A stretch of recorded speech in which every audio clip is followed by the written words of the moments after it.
You can come in front if you like. You're sitting all the way in the back. Yeah, come.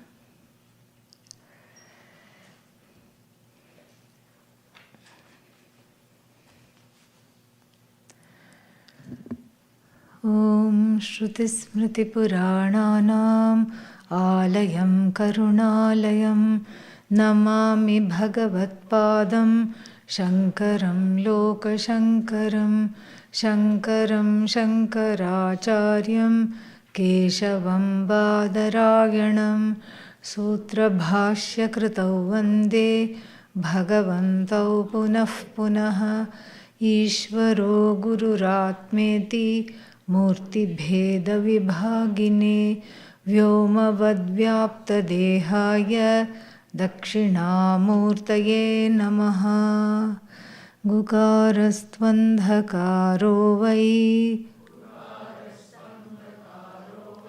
Rukarastannivartakaha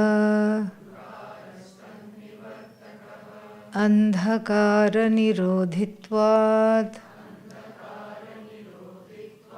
Gururityabhidhiyate Om Sahana Vavatu Sahaviryam Karavavahai Tejasvinavadhitamastu ma vidvishavahai Om Shanti Shanti Shanti.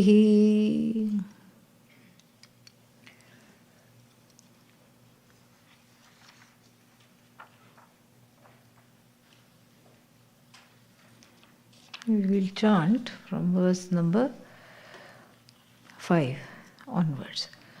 Ajnanam tasya moolam syat iti tadhanamishyate brahma vidyata arabdha tato nishreyasam bhavet vidyaiva jnanahanaya na karma pratikulatah na jnanasya prahanehi ragadveshakshayo bhavet ragadveshakshaya bhave karma doshodbhavam dhruvam tasmin nishreyasarthaya vidyaivaatra vidhiyate. This much we have seen. And then all the ghosts of karma as being responsible for moksha were exorcised in the last three verses. They were totally exorcised. Karma and moksha are like oil and water. The two will never karma and jnanam is moksha, same. So karma and moksha, karma and jnanam, they don't go together. But still, what is there? Well, some doubts are there. What are the doubts? Doubt number one is a Ajnani wannabe's doubt. The one who wants to be Ajnani and is trying to understand this doubt is coming from there. What is that doubt? Well, how can you say only by knowledge moksha? We need karma yoga, we are told. So that is also there. You can't say just by knowledge you get moksha, because karma yoga is what? Needed. And then what else do we need? Upasana, dhyanam we need. Yesterday only you said meditation you need. Bhakti you need. Without bhakti there is no mukti. So what about all that? That is an insider's doubt. And then there is these kinds of questions. comprise the doubts of an insider. The one who has already entered the teaching, but then is not understanding what is the connection between this and that. First you say, you have to do karma yoga, you have to go here, you have to go there, you have to do this, you have to do that, and then you have to do meditation. And you have to take care of the unconscious mind. You have to do all these. These are all what? Actions only. How can they not be actions? They are actions. And then you say, only jnana devatu kaivalyam. Only by knowledge is this moksha. This is the doubt of an insider. Insider means apna hi admi, our own person. Not somebody from outside. Our own fellow. Then there is, of course, if there is a doubt of an insider, what other doubt will be there? Doubt of an outsider will also be there. Correct? So, the doubt of an outsider will be there. And what is the doubt of an outsider? The doubt of an outsider, first of all, what's the difference between the doubt of an insider and the doubt of an outsider? The doubt of an outsider does not have Shraddha. That is why they are outside. That's why this fellow is inside. This is just a friendly doubt. That is not a very friendly doubt, what I am about to elucidate and what these verses are going to refute, are going to first present and refute. So what is that doubt? Aha, caught you. You are supposed to keep on doing karma. I am not saying that. So say the Vedas. So the Vedas are saying you have to do karma. Yavat jivet agnihotram juhuyat. As long as you are alive, one is alive, agnihotra must be done. This is a Vedic injunction. What's an injunction? A vidhi must be done. Juhuyat kartavyaha. Ling, lot, tavya. So the potential mood, the imperative mood, and the imperative tense, the potential mood, and the suffix called tavya have the force of an injunction. You must do this. And this tavya we know. Kru plus tavya, kartavya. Jna plus tavya, jnatavya. That which is to be known, must be done. Duty. That's why kartavya we translate as what? Duty. So sentences of the Veda, in the first portion of the Veda, are what? Many sentences which ask the person to do things. Yavat jivet, until which time one has life. Agnihotram juhuyat, may one offer or perform the Agnihotra fire ritual. So this outsider says, outsider to Vedanta, okay, yeah. The outsider's objection says, who are you and what gives you the privilege of ignoring this particular vidhi, this injunction? Ignoring this particular vidhi, you are treating the Veda as a buffet table. Yeah, you just go, what do you do in a buffet? Oh, I don't like this. I like this. I'll pick this. I'll pick that. I'll pick this up, but not that. That's what is a buffet. Especially for vegetarians, first you have to find out. Because sometimes it's not on one side. In India they are very particular. All the two-legged, four-legged things are on the other side. But not so in America. You have to be very, very careful and look at all the ingredients and select properly. So you'll say, okay, I don't eat this, I don't care for this, I'll only eat this, I don't do that. And these days, with all the dietary problems and restrictions, no gluten, gluten free, and then what? Grain free, keto. Keto means you keep drinking oil 3 times a day. That's all it is. And then a lot of fat. Keto. And then what else? Mediterranean diet, and this diet, and that diet, on all these things. Dairy free. Carbohydrate free. And finally, just subsist on fresh air and a little cardboard now and then. That's all. Instead of cracker, you have a piece of cardboard. Drink it with hot water. That's all. That's all there is left. Nothing else is there.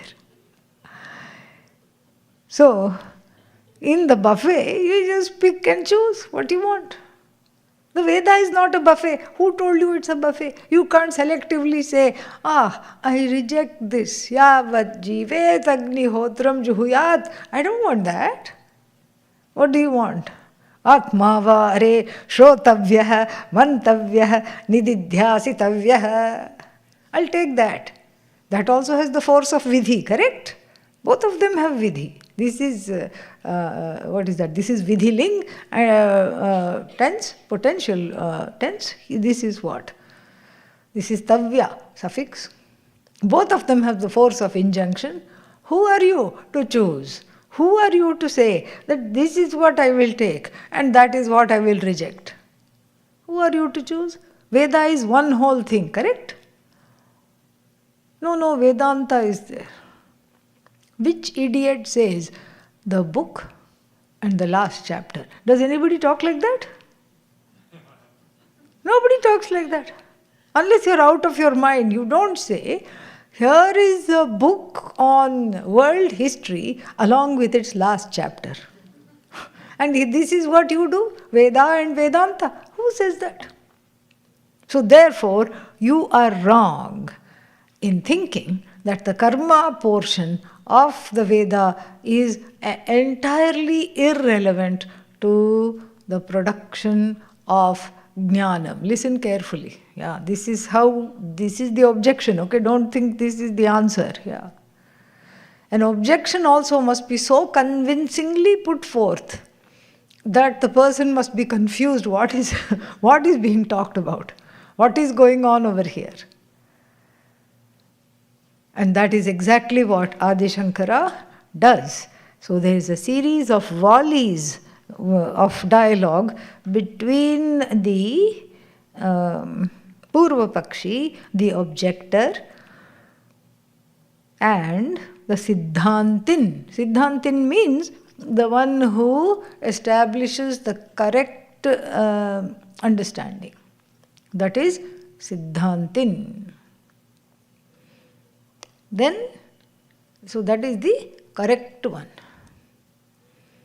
A correct position. And why is that the correct position? Because it refutes this very fully and completely by pointing out the flaws of the Purva Paksha. So, from verse number 8 to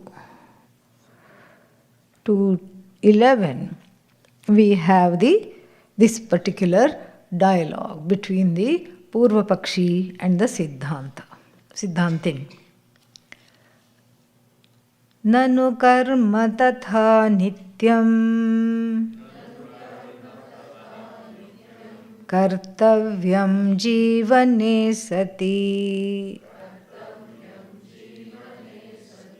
vidyaya sahakaritvam. There is a mistake there, watch out.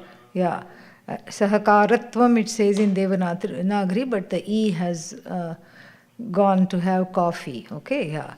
Vidyaya sahakaritvam moksham pratihi tadvrajet yatha vidya tatha karma चोदितत्वा विशेषतः प्रत्यवायस्मृतेश्चैव कार्यं कर्म मुमुक्षुभिः.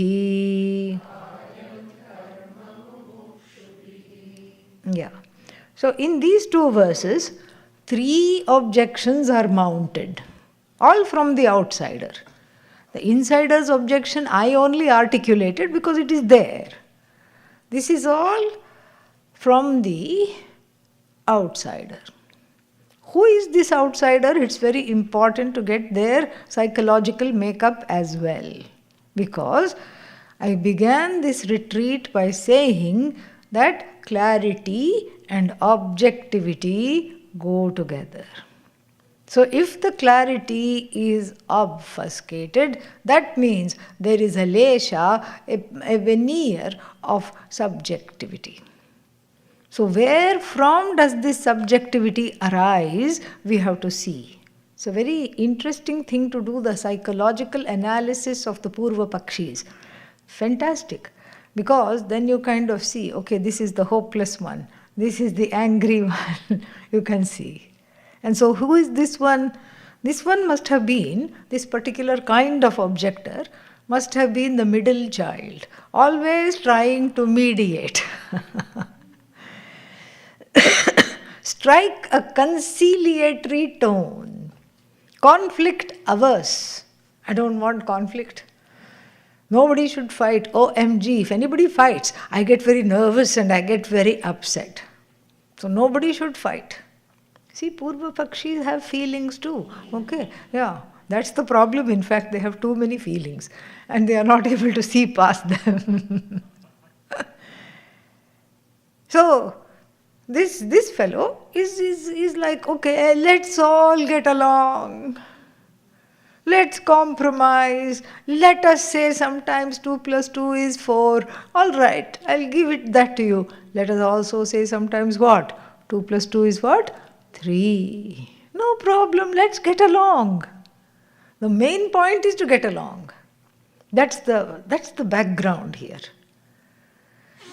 Striking a conciliatory tone. There should not be any conflict. So you can imagine how such a child growing up must be, what kind of parentage, etc. So then this view says the following. Nanu starts with Nanu. Usually Nanu is Nanu means indeed. And as soon as you hear the word Nanu, you know that an objection is coming. It's the Shastric way of putting forth an objection. Not always, because here even Adi Shankara says Nanu. Okay, so we have to be careful. Most of the time, let's say. Nanu means objection is coming. Watch out, sit up.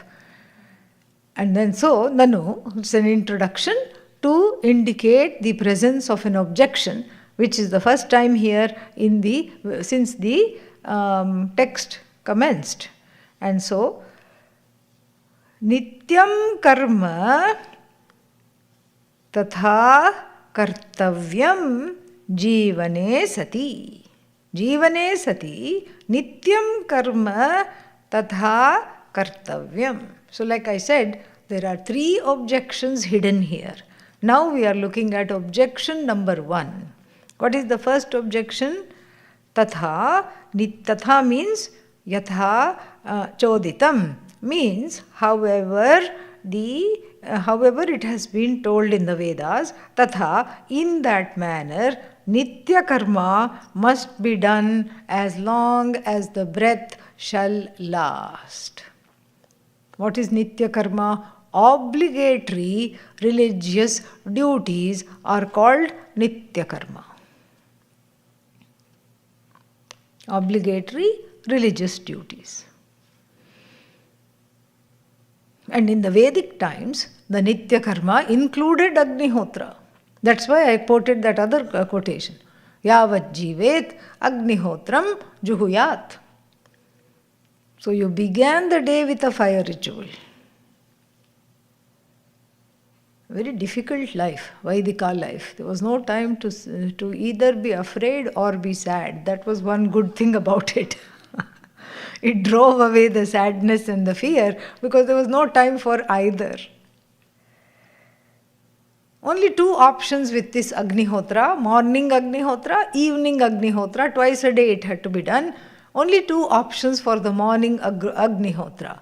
What are they? Do it at sunrise. Oh, really? Can you give me an option? No problem. Do it before sunrise.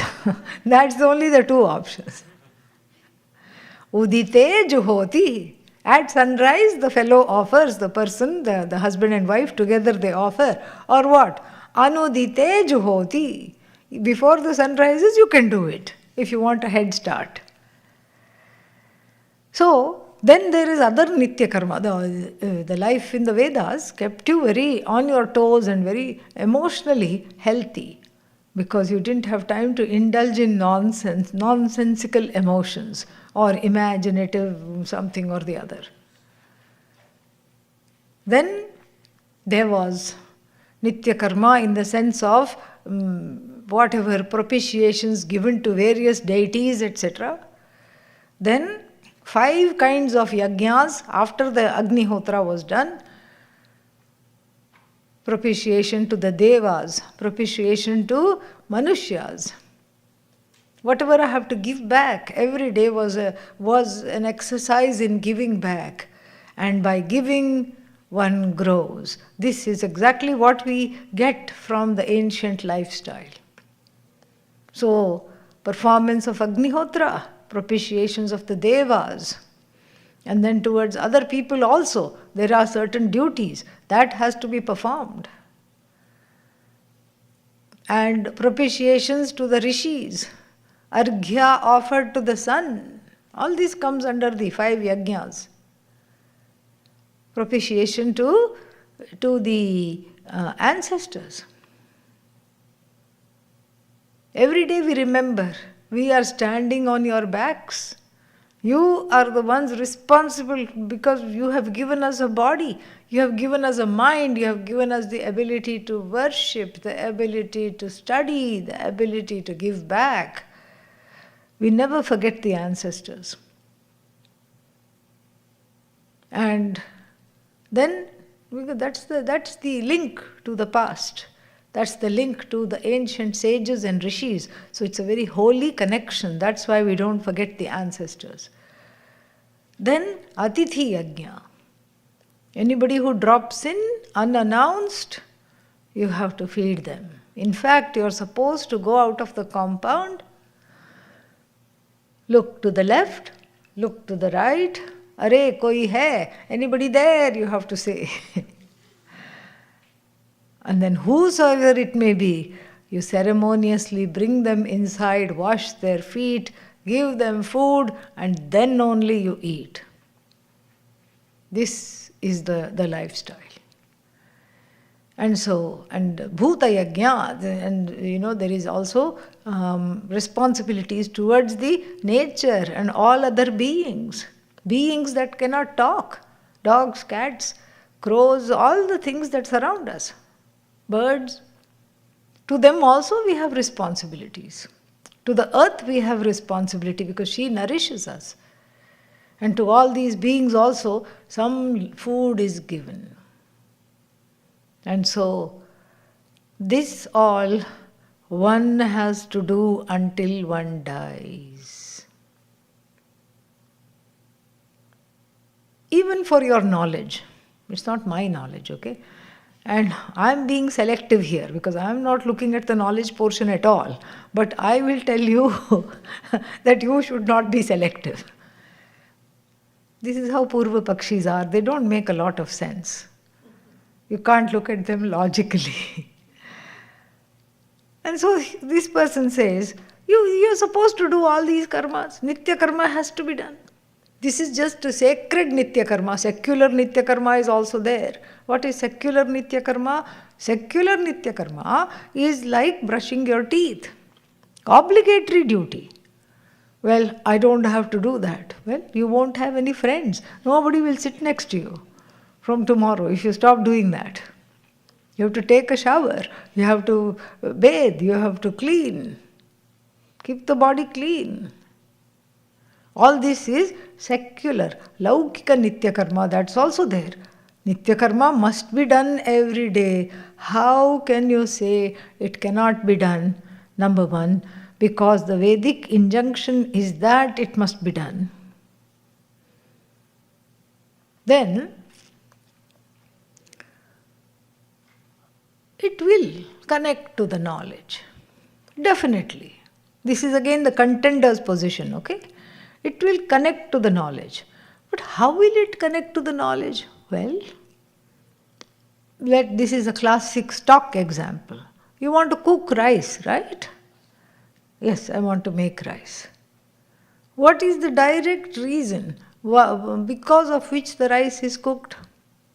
Fire. Okay, here is some fire, here is some rice. Make some rice, let me see. No, please give me a pot. Well, you only said direct connection is there between the heat or the fire and the rice. Make some rice. I can only make puffed rice, I can't make rice. Please give me. All right, what do you need? I need a pot to put the rice. And I need some water, which is the medium through which the heat from the fire is transferred to the water, and then it acts upon the rice, cooking it. Aha! Come over to our side. The first Purva Pakshi says, they're all of the same feather, they flock together. The first one says, come to our side. This is exactly what we are saying. Because for eons, the karma, people who follow the karma portion called Purva Mimamsakas, and the people who follow Vedanta, Kevala Vedanta, Uttara Mimamsakas, they are like Navagrahas in the temple. They don't look at one another at all. They are facing like this. Me the Great has come to bring them together. Don't fight, guys. It makes me nervous. Come on, let's see a way through this. Let us accommodate. Karma is good, see? Jnana is also good. Who said jnana is bad? Karma, lovely. Jnana, lovely. Now, I, the contender, I'm friends with both of them.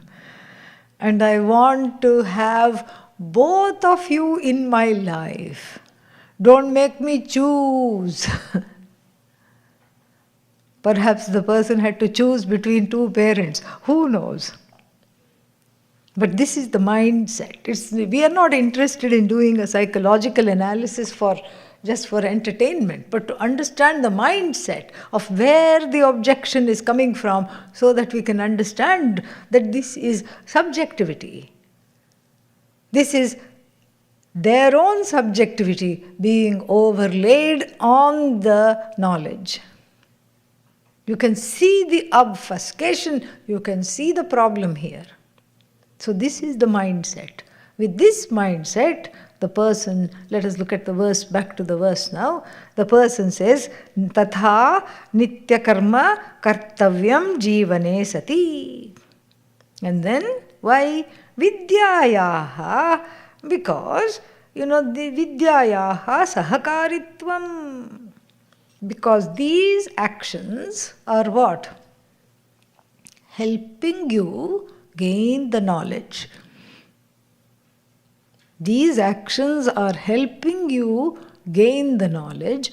Moksham prati tat vrajet. All of these take you towards moksha. Lead one towards moksha. So really speaking, you shouldn't fight with the karmas. You shouldn't say that, because they will, vrajet means moksham prati. They take you to moksha. They help produce moksha. And what do we know? If there is one thing we know about moksha, what is it? not a product. This is the problem. Karma produces karma phala, and then he thinks or she thinks here that karma phala is equal to moksha. This is the problem. This is the error. We saw the mindset and now we are seeing the error. A lot of things together should conspire together to produce this moksha, because we have heard this moksha is very difficult to gain. So why would you leave karma, which is very easy to do, and definitely it will take you to moksha. It will produce moksha for you sitting right there. As you keep offering this, offering that, doing this puja, doing this yajna, it will definitely give you something that will take you to moksha. First argument. Let us look at the second argument. Yatha vidya tatha karma Choditatva visheshatah Pratyavaya smriteshchaiva Karyam karma mumukshubhihi. The second objection is in the first line, and the third objection is in the last line of verse 9. So, yatha vidya. Vidya here means the knowledge portion of the Veda. And karma here is the karma kanda, the first portion of the Veda. Excuse me. So, yatha vidya, just like the last portion of the Veda, tatha karma, in the same way, is the first portion of the Veda. Who are you to choose and pick? This is not a buffet. Who told you can select? And you are the people. Foolishly you keep saying, this is the book and this is the last chapter. We don't say that. We say Veda is one book. Similarly, if you have a book on any subject, geography, book on geography and its last chapter. Agatha Christie, mystery book and its last chapter. Who talks like that? Last chapter will be called Who Done It. Who talks like that? Nobody talks like that. Only mad people talk like that, and you Vedantins, we already know, are slightly off. Weird you are. That's why you just hang around with each other. That's why. You're not fit for society. But here, I'm telling you from the perspective of one who is living in the world, healthily, unlike you, that you cannot pick and choose between the two. If this has the force of an injunction, that also has the force of an injunction. This being Vedanta, study Vedanta, Vedantam Patha, and then also Agnihotram Juhuyat. May one perform the Agnihotra of fire until when? Until one has life breath in them. May one perform this. This is also there. Who told you can say one thing is true, the other thing is not true? So, let us look at it word by word. It says, Yatha choditatva. Chodanam is a very specific word that is used for the performance of karma.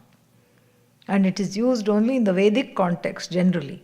So, yatha vidya tatha karma choditatva, tatha karma choditatva avisheshatah. Avisheshatah means because, visheshatah different, avisheshatah they are the same. What are the same? The karma is the same as vidya, jnanam is the same. How? In the performance. That's why the word performance doesn't quite cut it here. We have to say, in the way that it is followed and practiced, it's the same. Avisheshatah, unremarkable for both of them. Why should the Jnana Kanda have special status? Just because you are Vedantins and you happen to just like the last chapter of the book, what gives you the right to read only the last chapter and ignore the entire book? Because both of them have ling, lot, tavya. Ling means vidhiling, potential mood. Lot, imperative mood. And then tavya, a suffix which has the force of must do. Jnatavyam, kartavyam, bhoktavya, that must be eaten. So the whole Veda is peppered with ling, lot, tavya, ling, lot, tavya, ling, lot, tavya, everywhere. And who are you to just choose only the vidhi-like statements in the last chapter while ignoring all the whole Vedas? The Veda, in other words, is not a buffet. Second argument. Before we go further, what was the first argument? Sudden quiz. What was the first argument? Let us all get along. Yes. And many things are needed for moksha, not one thing alone. Okay? Yeah. Wake up, have coffee before the next class. So now, third argument. In the last line of verse 9. Pratyavaya smritehe cha eva. Pratyavaya, first we have to understand what is Pratyavaya. Pratyavaya is a kind of a papa. What happens when kind of a papa of omission, not a papa of commission. So there is nitya karma, right? You do the nitya karma regularly. Do you get a reward? No, because you're supposed to do it. That's why there is no reward. Nitya karma does not give any reward. Just like you don't get a gold star each time you brush your teeth. Maybe you got it when you were 1.5 because the parents were interested in making you learn how to brush the teeth and some incentive was needed. But afterwards, each time the person comes out of the shower and expects a reward, they're not going to get that. But if you don't do nitya karma, if you stop brushing the teeth, if you stop taking the shower, will there be consequences or not? Yes. This is pratyavaya. Akarane pratyavaya. If you don't do it, then there will be consequences. Bad karma will result, bad karma phala in the form of papa will result. But if you do nitya karma, no reward, no wonderful things will happen. Because why? You are supposed to do it. Simple. So smritehe cha, in the smritis, of the smritis, this pratyavaya, smritis means Yagyavalkya smriti, Gautama smriti, so many smritis are there. The Manu smriti, they help one to lead the life in the everyday. So there this pratyavaya dosha, the fallacy of omission is described. You forgot to give naivedyam, papa. You forgot to light the lamp, papa. You lit the lamp, no punya, but you forgot to light the lamp, papa. You accrue this papa called pratyavaya dosha.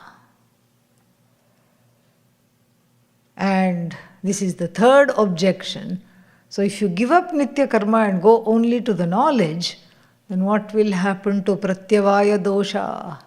The pratyavaya dosha you will keep on accumulating, and no matter how much you assimilate the knowledge, the pratyavaya dosha will deny you moksha. Because as you are studying, your papa quotient is also increasing. Therefore, you will not be able to get moksha. Too bad. You're a nice person. And I don't want you to miss out on this. Therefore what? Do karma. All these three objections. Therefore is the same. The small differences in the arguments are there. Therefore do karma is samanya for all these three things. So the first thing is the sahakaritvam argument. We are just summarizing now. Sahakaritvam means that everything needs support. Every single endeavor needs the assistance of two or more additional things. You can never be exclusive and say one thing and one thing alone produces something. You take a simple stomachache. You have a stomachache. Then what do you have to do first? Think about all the things you ate. You say, I ate that.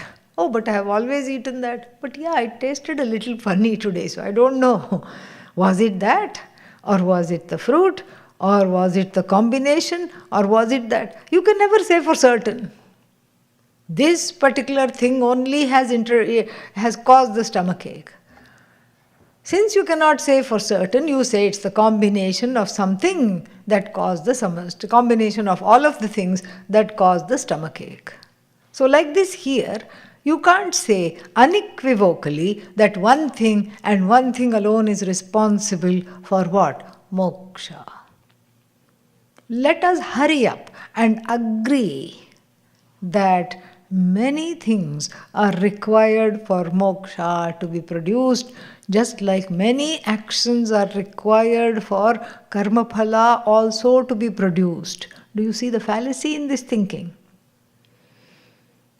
Because he is using the karma and karma phala argument with regard to the Vedanta, with regard to Atma Jnanam.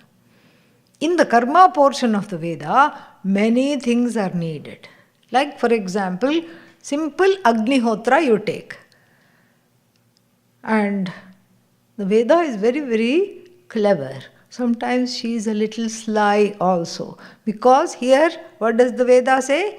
Shruti says, only 2 offerings.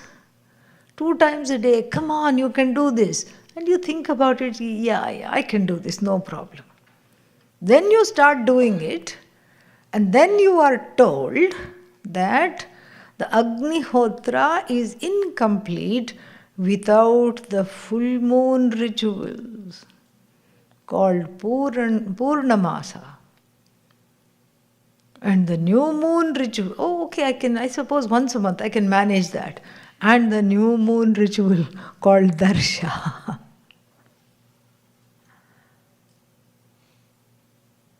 And then there are other satellite rituals. Agrayana, Atithi, Yajna. Every day you are doing Atithi Yajna. This is part of Nitya Karma. But then if you are an Agnihotri, it has a special importance. Agnihotri means the Nitya Agnihotri, the one who performs Agnihotra every day. They did a census in the 80s. And there were 398 Nityagnihotris in India. Now I'll be surprised if there are even 3. Keeping the fire, received from the parents. Who received the fire from their parents? Keeping this, it's even better than Olympic fire. Really. It's a generational fire with which you keep on offering oblations, and the final oblations is one's own body is offered unto that same fire. What a culture, what a religion. Samiji, it's the last offering. Beautiful. So, if you are a Nityagnihotri, then you have to do how many other rituals in order to get the phala of Agnihotra?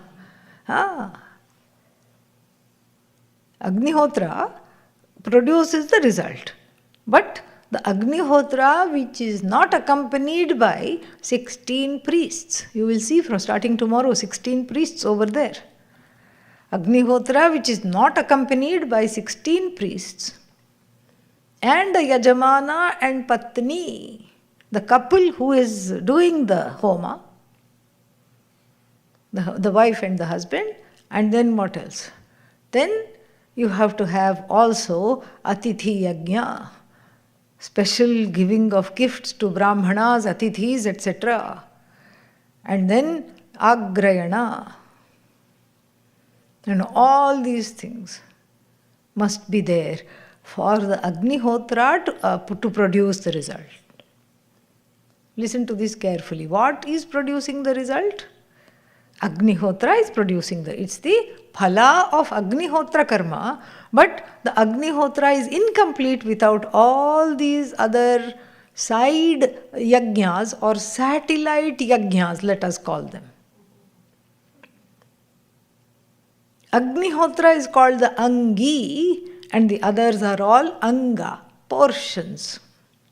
The Angas don't produce the phala, but the Angi without the Angas is incomplete.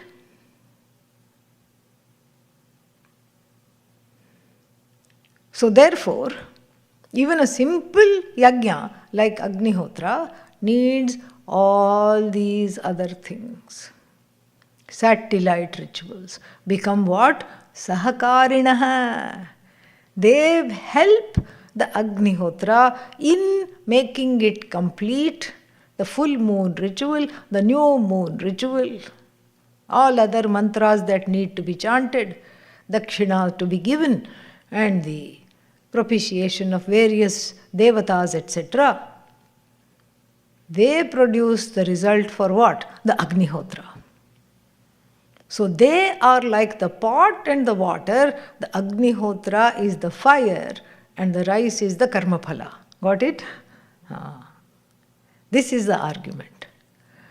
And the Veda is uniform. So in the first portion of the Veda, if this is the intention of Bhagavan, then in the last portion of the Veda also this must be the intention, that in doing Agni Karma, in doing Atithi Yajna and all other Yajnas, then only the knowledge, they also have some kind of a connection to the production of knowledge. This is the Sahakaritvam argument. Then the second argument is what? Quick. Avisheshataha. How can you pick and choose? No choosing here. There is no choice. Because the Veda is one uniform document which is there for your hitam, for your benefit.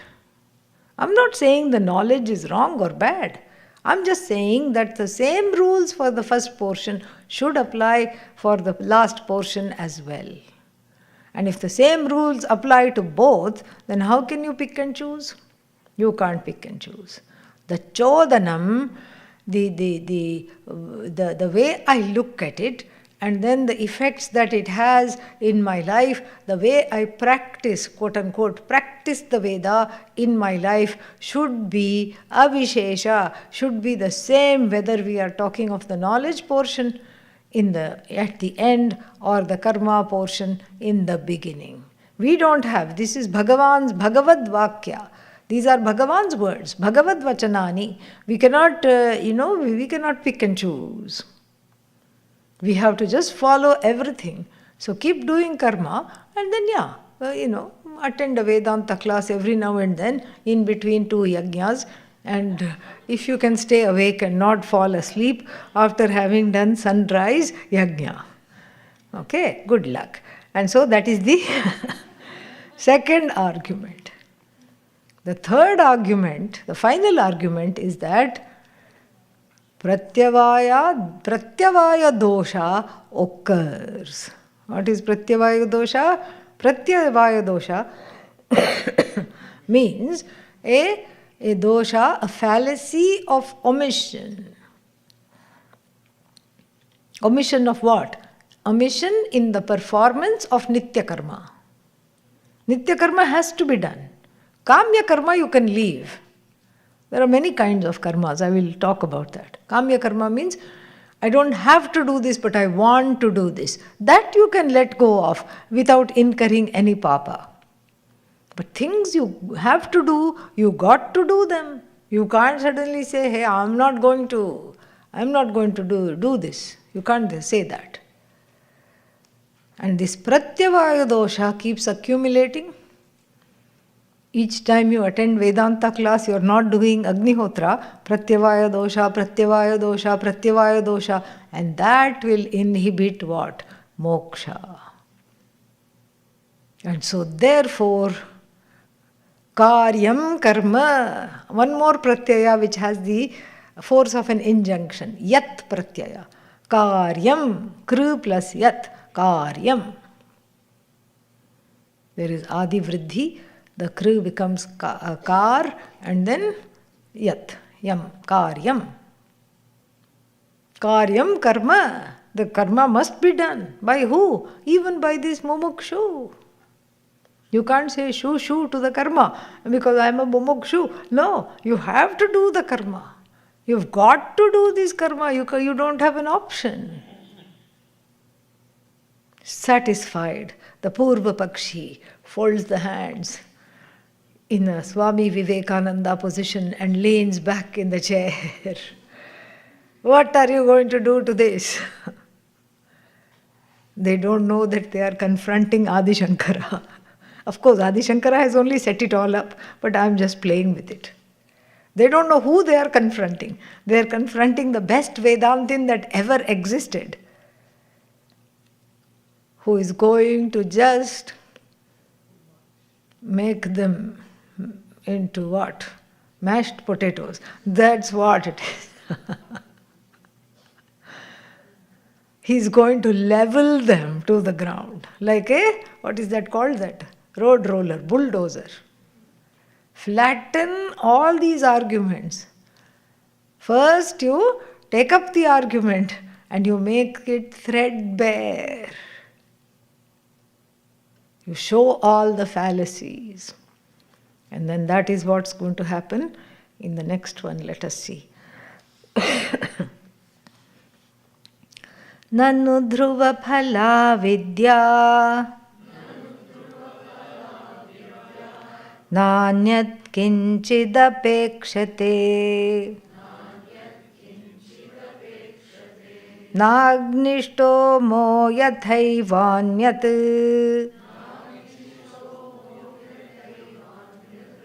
dhruva karyopyapekshate tatha dhruva phala vidya karma nityamapekshate ityevam kechidichanti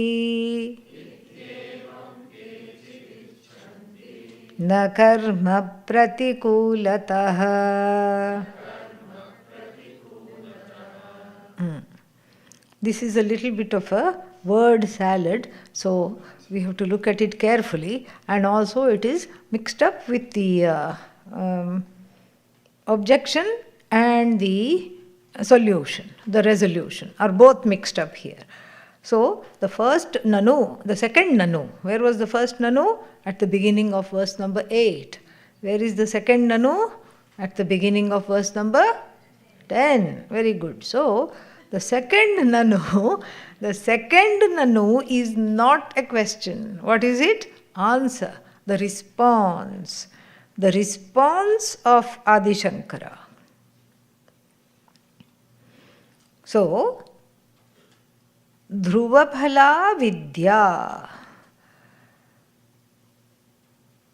Tatha dhruva, response of Adi Shankara comes here. The first one, this is still a continuation. This nanu is also a continuation. Tatha dhruva phala vidya. So, but here, the Purva Pakshi is taking on the side of Adi Shankara and says, in quotes, you may say, open quote, what? That Knowledge does not have any other thing needed. So, if you had, let's say, crystal ignorance, you never saw crystal, you didn't know what it was like, and I show you this is crystal, right? After that you have to go and do Agnihotra in order to understand this? Say no, so we can move on. No, you don't have to do that. The knowledge is immediate. It's immediate. Why? As long as the object of knowledge is in line with the means of knowledge. If the means of knowledge and the object of knowledge are in alignment, then what? Knowledge takes place. Let me illustrate this also. Suppose if I say, please look at my hand, but please do not look at the crystal. Can you oblige? No. That's exactly the idea. If something is there to see, you will see it. Even if I tell you not to see it, you may have a lot of Shraddha and try to look at the hand and transcend the crystal, but this is not what is meant by transcendence anyway. You cannot transcend the crystal. And so, here, the two things about knowledge must be understood, these two things. One is, if the means of knowledge and the object of knowledge are in alignment, knowledge has to take place. Number one. Number two, you cannot pick and choose what to know. If the means of knowledge is there, you will know. That's why we see things we don't want to see. Sometimes you cannot unsee them. This is a new way of expressing. Certain things cannot be unseen, but you have seen them. Like God forbid, some accident. You're just walking on the road and suddenly two cars collide. A very inauspicious event. Maybe people are injured or whatever. Anyway, it's very unpleasant to look at. Did you want to look at that? No. But your eyes happened to be open. You had to see it. You cannot pick and choose. Knowledge takes place. Sight takes place. Another example. You're going from one room to another room, and suddenly two people are whispering and you hear your name. You don't want to eavesdrop, but it is your name. So you feel like, oh, what are they saying? So and so is an idiot. Yeah. Did you want to hear that about yourself? Absolutely not. Absolutely not. But then what happened? You had to hear it. You could not hear it. You were just minding your own business, passing from one room to another. You heard some criticism, which you really rather not have. This is how knowledge operates. The means of knowledge in the last two examples are the eyes and the ears respectively. If the eyes and the ears are open, and if they are able to see and hear, and if the mind is behind the eyes and the ears, hearing will take place. Knowledge of the words said will take place. The sight of something will take place. You cannot pick and choose. This is very important to know about knowledge. And then there is a Sanskrit term to describe this state of affairs. And what is that? Vastutantram jnanam. The knowledge is centered on the object of knowledge, not you, the subject. That's why clarity. That's why objectivity. The knowledge is not centered on you. The knowledge is centered on what? The object of knowledge. But what about karma? Kartrutantram karma. Vastu Tantram Jnanam. This he himself will say later on. So I'll just introduce it here. Kartru Tantram means karma is centered on the doer, on me. I can pick up this crystal, I can leave it here, I can take it to my room when no one is looking because I like it. So many options. Kartru Tantram Karma. I can choose to do. Kartum Shakyam. I can choose not to do. Akartum Shakyam. I can choose to do it differently. Please clap. Ayyo. Yeah. So if I say please clap, some people chose to clap, some people chose not to clap, some people chose to clap later. Kartum Shakyam, Akartum Shakyam. No, I was not asking for applause, okay? I was just merely illustrating this point. Kartum Shakyam, Akartum Shakyam, Anyatha va Kartum Shakyam. I can do, I need not do, I can do differently. This is with regard to the karma. If I am a karta, I am a doer, I have options. In knowledge, I cannot say I have option. I can choose to see it as a crystal, or I can look upon it as a mango, or I need not see it at all even though my eyes are open. Are these options? No. In knowledge, there are no options.